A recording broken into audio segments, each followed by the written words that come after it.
Welcome, everyone, to another one of our game recaps. Today, we're going to be looking over the games from October 8th. Sunday, lots of games here to go through. First one is the London game. The Jags beat the Bills 25-20. Couple things going on here. The Jags played in London last week, so they didn't have to make that travel this week. The Bills did. That was exhausting, and they didn't have Matt Milano. It looks like he might be out for the rest of the season, so that's a big hit to the rush defense, and it proved it here. Trevor Lawrence, 25-37. 315 yards, a touchdown, no interceptions.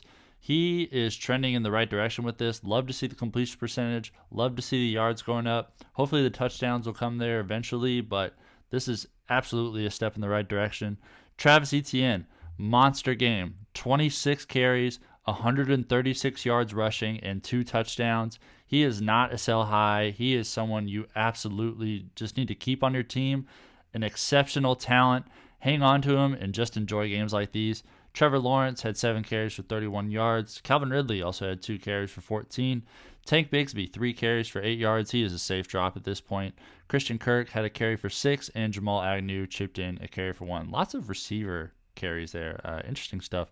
Calvin Ridley, huge rebound game. This is why we were talking about him as a buy low. 7 catches, 122 yards, no touchdowns, 8 targets. He is another exceptional talent. With Zay Jones coming back, it really opened things up for him, so good to see that.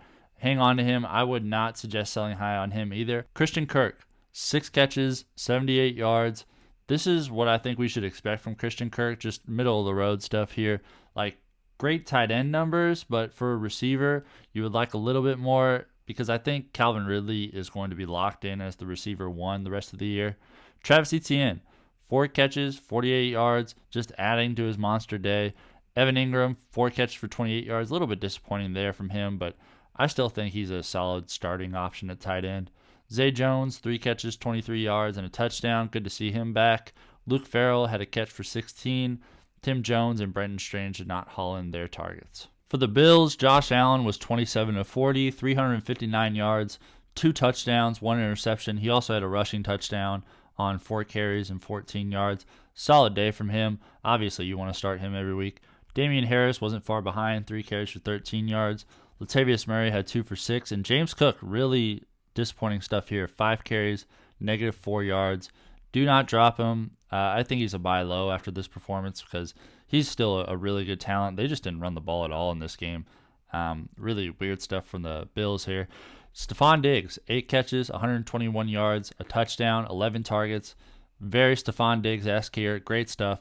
Gabe Davis, 6 catches, 100 yards, and a touchdown. He has a streak of touchdowns going here, and he is really producing these last few weeks. So I think he is a tremendous sell high. If we learned anything from Gabe Davis's profile in the past, he could be super up and down, and he's getting a lot of touchdown production here recently. So I would suggest selling high on him. I do not think that he is going to continue this production throughout the season, but he's continuing to prove me wrong because I keep calling him a sell high. So definitely something to watch out for here, but I still wouldn't rely on Gabe Davis week to week.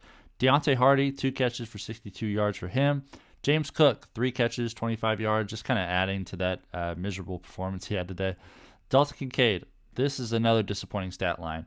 2 catches, 19 yards, only 2 targets. And when you compare it to Dawson Knox, 3 catches, 17 yards, and 6 targets, I think Kincaid is a drop at this point.